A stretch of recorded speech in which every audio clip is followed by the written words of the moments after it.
오늘 하나님을 경외하고 명령을 지켜라 라고 하는 제목으로 잠시 은혜의 말씀을 나누도록 하겠습니다. 전도자는 오늘 전도서를 마무리하려 합니다. 본문은 이제 12장 9절에서 14절이 전도서의 대단원의 마지막이라고 설명해 주고 있습니다. 전도서를 지은 사람이 누구일까? 통상적으로는 솔로몬이라고 말할 수 있습니다. 또한 솔로몬처럼 많은 부와 지위와 명성 그리고 수많은 인생 경험과 사람들을 접한 그 누구일 수도 있습니다. 전도서의 저자가 솔로몬 혹은 솔로몬과 같은 그 누구라 하더라도 한 가지 공통점이 있는데 그 시대적 상황입니다. 그 시대는 이스라엘이 무역과 상업이 번성한 때였고 사회나 정치가 앞날을 헤아리기 어려운 위중의 시기였다고 말할 수 있습니다. 어느 시대든 사람들의 정신과 혼을 다 빼놓는 것 아닌가 생각됩니다. 그 시대도 역시 무엇이 바른 길인지 어디로 가야 하는지 알 수 없는 마음의 두 눈을 부릅뜨지 않으면 어디를 향해 가야 할지 길을 잃어버린 시대라 할 수 있습니다. 전도자는 그런 빠름의 시대, 변화 예측이 참 어려운 시대 속에서 역사와 만물의 배후에 하나님의 손길이 있음을 반드시 기억하라고 말씀 전하고 있습니다. 물론 여기에는 전도자 자신의 앞서 말씀드린 것처럼 풍성한 학식, 다양한 경험, 높은 위치, 무수한 사람들과의 만남, 그리고 하나하나를 유심히 보는 그의 세심한 주의력이 사용되었습니다. 전도서를 마무리하면서 오늘 9절에 전도자는 지혜자였다라고 고백하고 있습니다. 전도서를 지은 저자가 나는 지혜자입니다 이렇게 얘기하지 않고 전도서 대단원의 마지막 순간에 전도자는 지혜자이다 라고 조금 객관적으로 자신을 거리두어 표현하고 있습니다. 지혜자란 무엇입니까? 단순히 학식, 경험, 무수한 사람들과의 만남, 세심한 주의력, 이것이 성경의 지혜의 전부라고 할 수는 없습니다. 어찌 보면 그러한 지혜는 머리의 지혜라 할 수 있고 또 그러한 지혜는 다소 추상적일 수 있습니다. 그러나 전도자가 자신이 지혜자였다라고 말하는 것은 시간과 시대 그리고 무수한 사건과 사람 그리고 피조세계 그 이면에 하나님의 손길을 발견하는 경외의 마음을 나는 소유했다라고 말하는 것입니다. 하나님을 경외할 때에 사건과 만물 뒤에 있는 하나님의 놀라운 지혜를 발견할 수 있기 때문에 그러합니다. 하나님의 크심을 알고 나의 작음을 아는 것, 하나님의 무한하심을 알고 나의 유한함을 아는 일, 하나님의 능력 많으심을 알고 나의 무력함을 아는 일, 바로 거기서 경외는 시작되고 그리고 이 경외의 마음을 바탕으로 우리는 하나님의 지혜를 추구할 수 있게 되는 것입니다. 바로 그럴 때 영적인 눈이 띄어져서 우리는 하나님의 지혜를 일상에서 발견할 수 있는 것 아니겠습니까? 그러므로 전도자가 자신을 지혜자라고 말하는 것은 자랑하는 마음이 아니라 나는 하나님을 경외하려 노력했고 이 경외함을 통해 만물과 사건, 시대와 자연 피조세계에 하나님의 분명한 손길이 있었음을 그는 고백한다고 말하는 것입니다. 그러므로 하나님 공동체에, 하나님 나라의 공동체에 참된 지혜자는 공부를 많이 하거나 경험이 많거나 학식이 많은 사람이 아니라 그야말로 자신의 약함을 알아 하나님의 크심을 경외하고 그런 까닭에 작은 삶 속에서 무수한 만남 속에서 작은 일상 속에서조차 하나님의 손길을 부단히 찾으려고 애쓰는 사람, 그 사람을 성경은 지혜로운 사람이라고 말하는 것입니다. 구약에서 아람 장군, 오늘날로 이야기하면 시리아라고 하는 나라의 나아만이라고 하는 장군이 있었습니다. 그는 이스라엘과의 전쟁에서 큰 승리를 거둔 국가적 영웅이었습니다. 그런데 그의 삶에는 음지가 있었습니다. 화려함 뒤에는 언제나 음지가 있는 것처럼 인생의 무대 뒤에서 그는 고통을 안고 살아갔으니 그 고통의 원인은 나병, 오늘날로 이야기하면 한센시병이라고 하는 지극한 그리고 극심한 피부병이었습니다. 외적으로는 그는 국가의 영웅으로 추앙받았지만 개인적으로 그 누구도 나아만과 밀접한 접촉을 하고 싶지는 않았을 것입니다. 그런데 놀랍게도 그는 자신이 싸워서 이겼던 이스라엘의 선지자 엘리사를 통해 결국 고침을 받게 됩니다. 자신이 싸움에서 이겼던 그 나라를 통해 그의 오랫동안 고통스럽던 피부가 고침받는 역설적인 상황이 일어난 것입니다. 승승장구하는 시리아의 나아만 장군의 이 놀라운 이적 그리고 이 놀라운 치유 사건의 시작점은 무엇이었을까요? 그것은 그의 집에 있던 한 여자 종의 일로 인해서 시작되었습니다. 이 작은 여종, 이 소녀는 이스라엘 출신이었습니다. 그런데 어떻게 시리아에 오게 되었는가? 그것은 일전에 있었던 이스라엘과 그리고 아람, 즉 시리아와의 전쟁에서 패전함으로써 안타깝게도 고륙과 그리고 가족과 고향을 떠나 시리아로 포로 잡혀온 것입니다.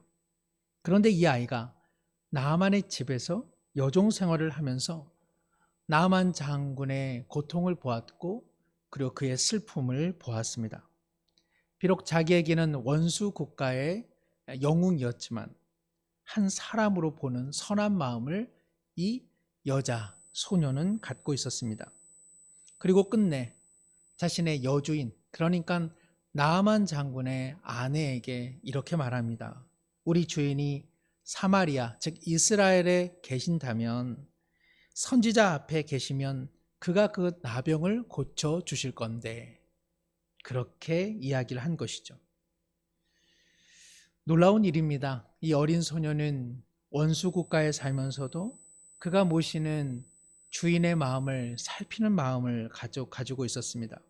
또한 평소 성실한 삶의 태도를 지녔기에 나아만과 그 여주인은 이 소녀의 말을 신뢰했습니다.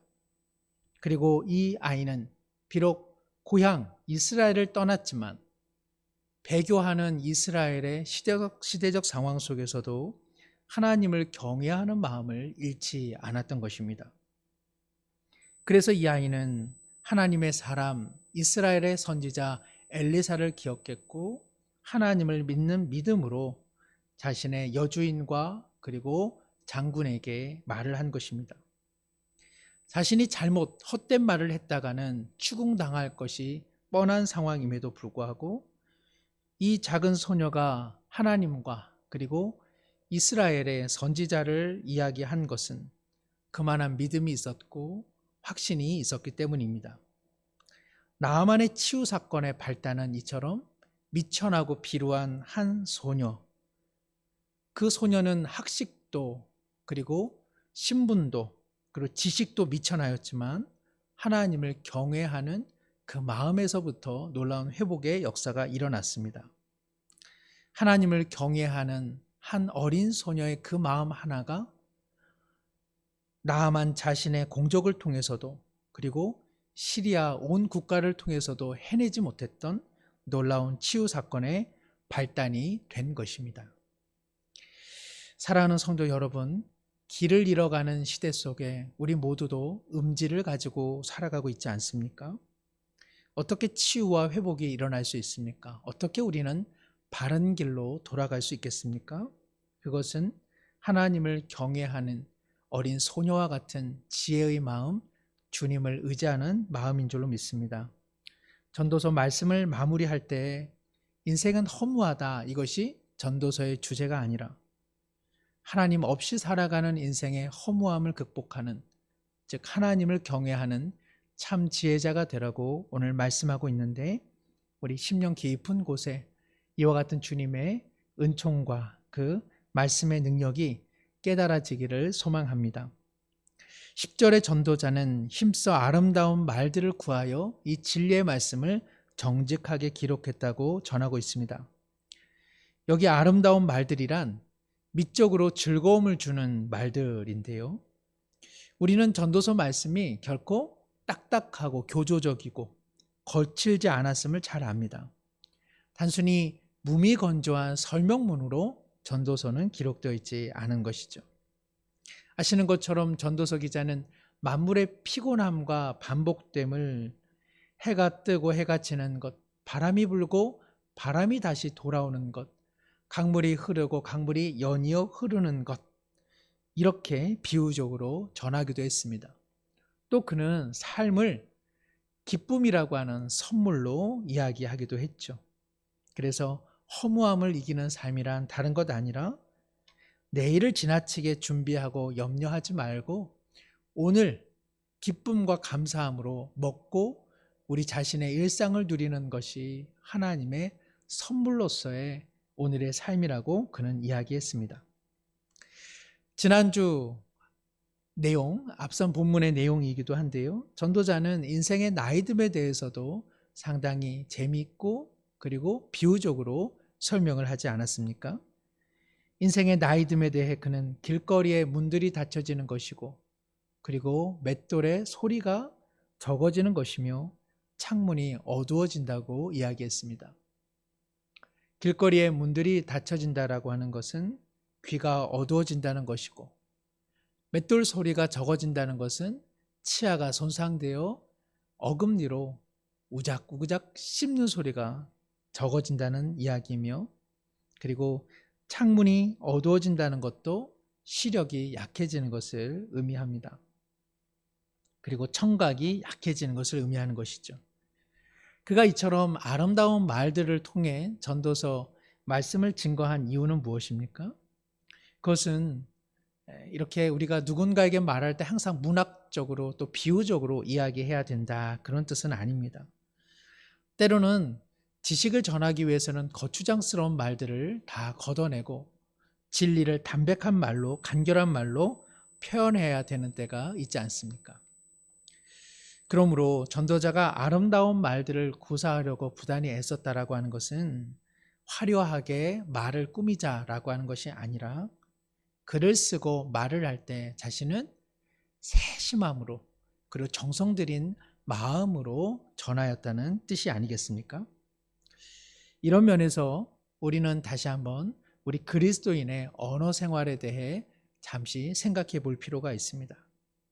우리는 그리스도인으로서 누군가에게 하나님의 진리를 또 하나님의 말씀을 전할 때에 정성 어린 마음으로 정성 어린 말씨로 증거하고 있는지 살펴볼 필요가 있다는 것이죠. 전도서 기자는 참으로 하나님의 명확한 말씀을, 그러나 아름다운 말, 정성 어린 말, 정성 들인 말로 표현하려고 노력했음을 우리는 잘 알고 있습니다. 네모난 세모가 이 세상에 있습니까? 둥근 오각형이 있습니까? 그렇다면 거친 말을 일삼는 그리스도인이라고 하는 이 표현은 과연 옳은 표현이겠습니까? 네모난 세모 혹은 둥근 오각형, 이것은 흔히 형용모순이라고 하죠. 거친 말을 하고 사나운 말을 하는 그리스도인, 이것도 형용모순일 수밖에 없는 것입니다. 전도서 기자는 진리의 말씀을 전하였지만, 정직하게 전하였지만 그는 정성 어린 마음, 정성 들인 마음으로 전하였습니다.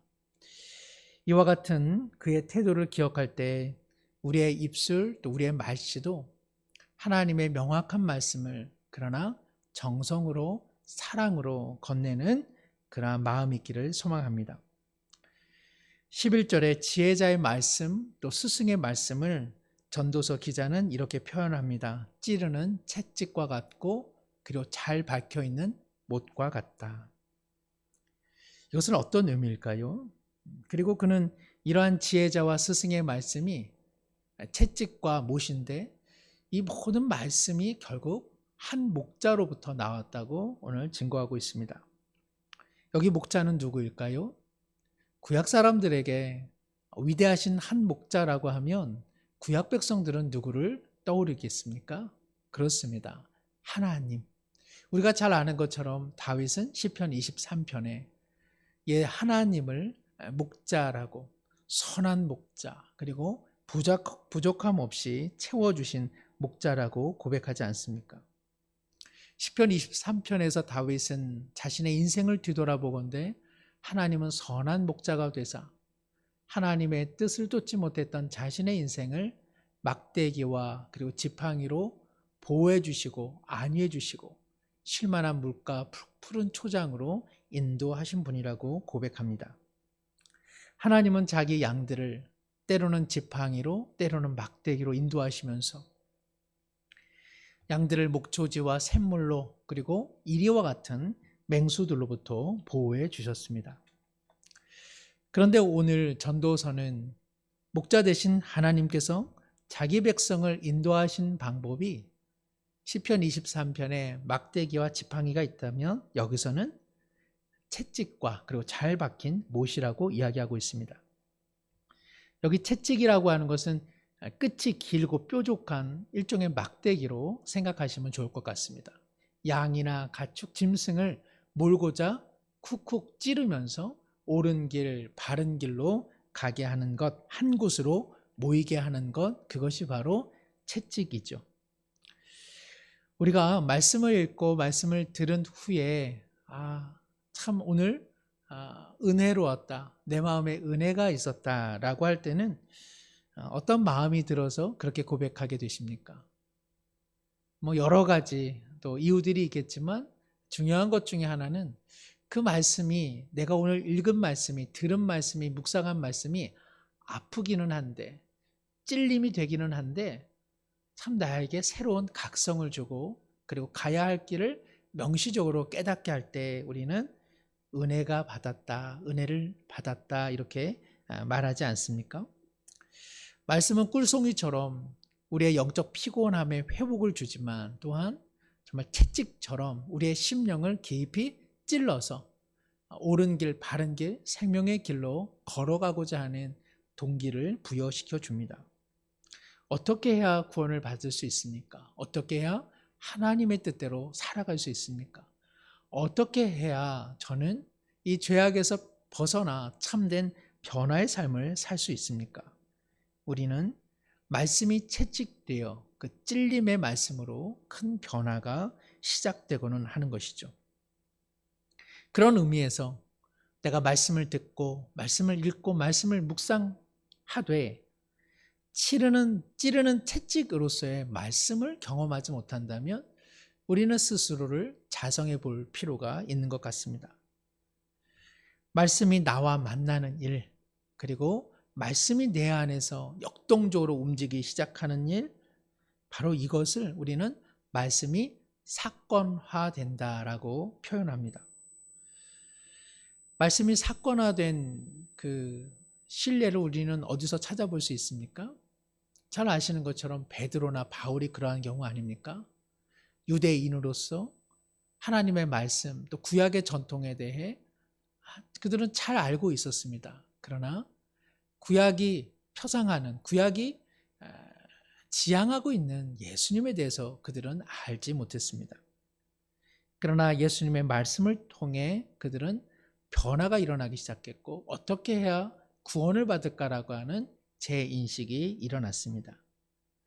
그들의 예수님의 말씀이 그들의 심령 가운데 하나의 변화의 사건으로 역사하기 시작한 것이죠. 우리의 삶도 뒤돌아보면 그렇지 않습니까? 우리가 예수님을 들었지만 그 들음의 말씀이 내 안에서 눈물과 고백과 회개와 그리고 사랑의 사건을 불러일으켜서 우리도 예수님을 구주로 영접하게 되지 않았습니까? 그런 의미에서 과연 내 삶의 말씀은 사건화되고 있는가? 내 말씀이 내 안에서 움직이고 역동하고 그리고 이것이 정말 삶으로 재현되고 있는가 스스로 질문해 볼 필요가 있습니다. 말씀은 독서의 대상으로만 존재하지 않습니다. 말씀을 읽는 것은 언제나 중요합니다. 그러나 말씀을 읽을 때마다 성령의 조명 속에서 주님 이 말씀이 독서로 끝나지 않고 말씀이 사건화되고 그리고 내 삶에 지극한 영향력을 끼칠 수 있도록 인도해 주옵소서. 우리의 말씀 읽기의 기도 제목인 줄로 믿습니다. 또한 말씀은 찌르는 채찍만이 아니라 오늘 잘 박힌 못과 같다고 이야기하고 있습니다. 얼마 전에 막내 아이가 부채질을 하면서 저에게 묻더라고요. 아빠 왜 가벼운 것은 날아가고 무거운 것은 날아가지 않아요? 너무나 당연한 거를 물을 때마다 어떻게 대답해야 될지 잘 모르겠습니다. 그래서 제가 가벼운 것은 가볍기 때문에 날아가고 무거운 것은 무겁기 때문에 안 날아가는 거야. 이렇게 얘기해 줬어요. 잘했죠? 네. 그러면서 잠시 생각해 보았습니다. 그렇다. 세상의 가벼운 것들은 바람에 다 날아가는 것이구나. 시편 1편의 말씀이 생각이 났습니다. 속이 비어있는 쭉정이와 같은 인생, 겨와 같은 인생은 제 아무리 그 많은 것들을 소유한다 할지라도 하나님의 심판의 바람 앞에서는 다 날아가는 인생이다. 이에 비해서 시냇가에 심은 나무는 중량이 커서 날아가지 않은 것 아니라 심겨졌기에 날아가지 않은 것 아니겠습니까? 세상의 풀과 꽃은 얼마나 가볍습니까? 그런데 바람이 불더라도 그 가벼운 풀과 꽃이 결코 날아가지 않는 까닭은 무엇입니까? 그 여린 생명들이 날아가지 않는 유일한 이유는 단단한 땅에 뿌리를 내리고 있기 때문에 그러합니다. 바람에 맞설 수 있는 힘은 얼마나 많은 것을 소유하고 있느냐에 달려있지 않은 것 같습니다. 결국 뿌리의 문제입니다. 비록 삶은 가벼울지라도 그 가벼운 삶이 학식과 그리고 경험과 지식이 풍부하지 않을지라도 하나님의 마음에 뿌리를 내리고 있는 삶이라면 결코 바람에 날아가지는 않을 것입니다. 흔들릴 수는 있지만 세상 바람에 날려가지 않을 수 있는 유일한 이유는 삶의 뿌리를 하나님의 마음에 두는 것이죠. 그래서 시냇가에 심겨진 나무가 심판을 견딜 수 있었던 것입니다. 오늘 전도서 기자는 이처럼 시냇가에 심겨진 나무와 같은 비유의 형식으로 그 인생은 하나님의 말씀으로 잘 박혀져 있다. 하나님께서 말씀의 못으로 그 인생을 하나님 마음에 딱 쿵쿵쿵 잘 박아두었다. 그 인생은 흔들리지 않는 것이라고 이야기합니다. 여기 잘 박힌 못은 천막이 바람에 날아가지 않도록 땅에 단단히 고정시킨 못을 말합니다. 즉 하나님의 마음이라고 하는 우리 존재의 근원 되시는 그 땅에 뿌리를 내리기 위해서는 하나님은 무엇을 사용하신다? 당신의 말씀으로 우리의 인생을 흔들리지 않도록 고정시키고 그리고 단단히 못 박아 두신다는 것입니다. 세상의 고통, 시련의 바람이 우리 가운데 세차게 분다 할지라도 하나님의 말씀이 못이 되어서 하나님의 땅에 하나님의 심령에 고정되어 있는 인생이라면 조금은 흔들려도 결코 뿌리가 뽑히는 일은 있지 않을 것입니다. 바라기는 코로나19로 우리 모두 힘겨운 시간들 그리고 세상의 시류와 그리고 세상의 풍파를 경험하고 있습니다. 그러나 하나님의 말씀이 거룩한 채찍이 되어 그 말씀이 사건이 되고 그리고 하나님의 말씀이 하나님의 심령 가운데 그 복의 근원 되시는 주님 마음 가운데 단단히 우리를 고정시켜줘서 우리가 인생 풍파 중에도 소망의 항구에 도착하게 될 줄 믿습니다. 우리 이와 같은 믿음으로 승리하시기를 바랍니다. 이제 12절에 전도서 기자는 전도서를 마무리하면서 다음과 같이 또 표현합니다. 많은 책을 짓는 것은 끝이 없구나. 그리고 많이 공부하는 것은 몸을 피곤하게 한다. 공부하기 싫을 때 이 말씀은 우리에게 너무나 위로가 되죠. 내가 피곤한 게 공부를 많이 해서 그렇구나. 그런데요, 사실 이 구절은 책을 쓰는 일이 피곤하고 공부하는 것도 다 허무하다, 다 필요한 일이야, 피곤한 일이야, 그 얘기가 아니라 나는 최선을 다해 이 전도서의 말씀을 기록하려고 연구하고 묵상하고 그리고 이렇게 정리했다라고 하는 그런 표현입니다.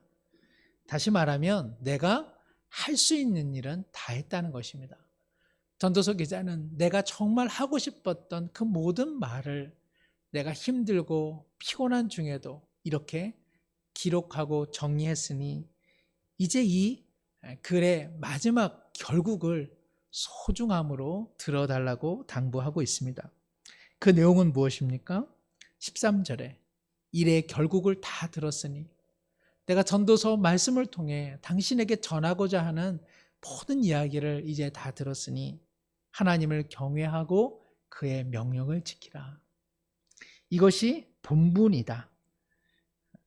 원래 그 히브리어 이 성경에는 본분이 아니라 모든 사람의 모두이다 이렇게 되어 있습니다만은 이것이 우리의 사명이다. 이것이 우리의 전부다. 이렇게 이해하시면 좋겠습니다.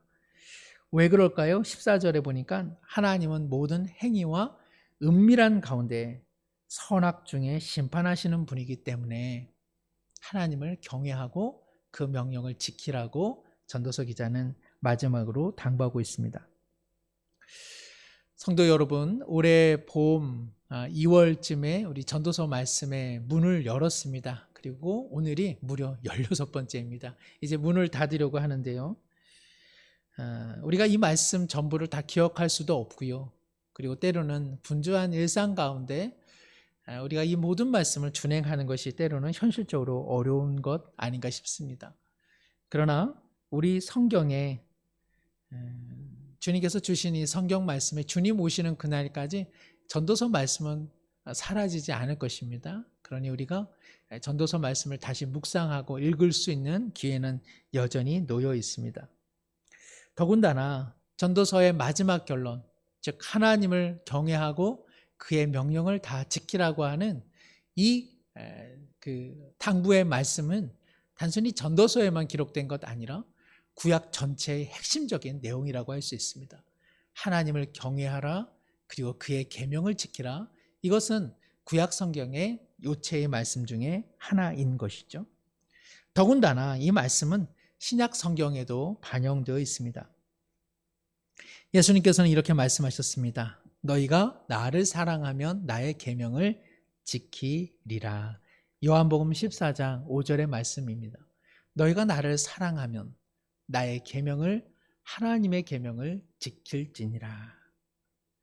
앞서 보신 전도서 말씀, 하나님을 경외한다면 그의 명령을 지키라고 하는 것은 바로 예수님께서 하신 말씀, 하나님을 사랑하고 나를 사랑한다면 이제 하나님의 계명을 지키라. 공통적이고 또 동일한 말씀입니다. 다만 여기서 우리는 한 가지 좀 더 발전적인 주님의 마음을 확인해 볼 수 있는데, 전도서와 구약은 하나님을 경외해야 되는 까닭으로서 심판자이신 하나님을 제시하고 있습니다. 그러나 예수님께서는 경외의 마음을 사랑의 마음으로 바꾸어 말씀하시고, 그리고 우리가 그 계명을 지키는 까닭도 하나님께서 먼저 우리를 사랑하신 그 사랑 때문이라고 말씀하고 계십니다. 심판의 두려움 때문에 하나님의 말씀을 지키라고 하는 것이 아니라 하나님의 말씀을 지켜낼 수 없는 우리를 자신의 몸을 통해 하나님의 자녀가 되게 했으니 그 십자가의 사랑, 그 하나님의 내어주신 그 사랑에 힘입어 계명을 지키라고 초청하고 계시는 것입니다. 그렇습니다. 우리는 계명을 통해서 하나님의 사랑을 받아내는 사람들이 아닙니다. 우리는 먼저 사랑하신 하나님의 사랑에 감동되고 감격해 그 말씀을 따르는 것이요, 그리고 그 말씀을 따를 수 있는 힘과 동력조차도 오직 하나님의 사랑을 통해서 공급받는 줄로 믿습니다. 사랑하는 성도 여러분, 하나님을 경외하고 또 하나님을 사랑함으로 우리 그 명령과 그 계명을 지키기를 원합니다.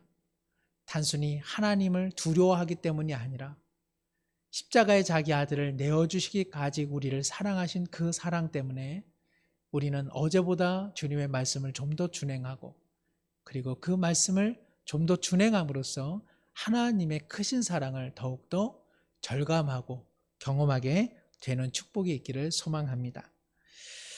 말씀을 맺습니다. 코로나19 가운데 우리는 다시금 또 확산되어 가는 이쯤 우리는 다시 길을 잃는 듯 합니다. 혼란과 낙심이 우리 가운데 놓여져 있습니다.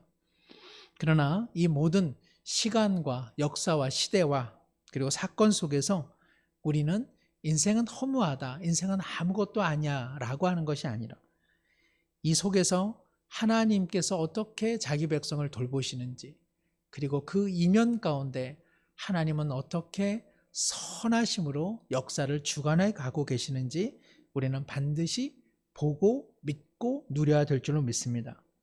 그렇기 때문에 비록 오늘의 삶이 때로는 힘겹다 할지라도 하나님께서 누리라고 주시는 선물이 되는 이유가 있는 것이죠. 혼란과 고난마저도 오늘의 삶은 영원하신 하나님과 잇닿아 있습니다. 무의미한 하루가 아니라 하나님의 마음과 하나님의 지평 그리고 하나님의 영원함 속에 오늘 하루가 의미 있다는 사실을 꼭 기억하시길 바랍니다. 그리하여서 전도서를 통해서 깨닫는 것이 인생은 허무하고 공허하다라고 하는 것이 아니라 인생은 하나님의 사랑 때문에, 하나님의 계획하심 때문에, 하나님의 선물 주심 때문에 대단히 소중한 것이며, 그리고 내 일상을 기쁨과 감사로 살아내는 일이야말로 진정 본분이라고 하는 것, 그리고 이것이야말로 하나님의 축복임을 우리 모두 잊지 않기를 소망합니다. 하나님의 사랑하심 때문에 그의 계명을 지켜내는 기쁨과 즐거움이 코로나19로 인해 얼마간 뵙지 못하는 우리들의 삶 속에서도 사건으로 다시 한번 역사되어지기를 축복합니다. 기도하겠습니다. 하나님의 크심을 알고 나의 작음을 알므로 진정한 경외의 마음을 주옵소서. 이를 통해 오늘 살아가는 어두운 역사와 사건 속에서 가정과 자연과 나의 작은 삶 속에서 주님의 지혜를 손길을 발견하게 하옵소서. 우리의 삶의 목자 되시는 주님께서 때로는 거룩한 채찍과 때로는 단단한 못으로 우리의 삶을 인도하시나니 이 말씀 의지하여 말씀이 사건되는 생명 변화의 현장이 되게 해 주옵시고 인생 풍파 중에도 기어이 소망의 항구로 인도해 주실 오직 주님만을 더욱 신뢰하게 하여 주옵소서. 심판주이신 하나님을 경외하되 우리에게 자기 아들을 내어주심으로 심판에서 생명으로 옮겨주신 십자가의 사랑에 날마다 압도되게 하여 주옵시고 주님의 명령과 계명을 지키는 동기도 하나님의 먼저 사랑해 주심, 순종의 힘도 하나님의 먼저 사랑해 주신 은혜임을 잊지 않게 하여 주옵소서. 주신 나날들을 기쁨과 감사로 살아내어 삶의 허물을 노래하는 것 아니라 삶의 은총을 새 마음으로 노래하는 우리 모두가 되게 해 주옵소서. 예수님의 이름으로 감사 기도드립니다. 아멘.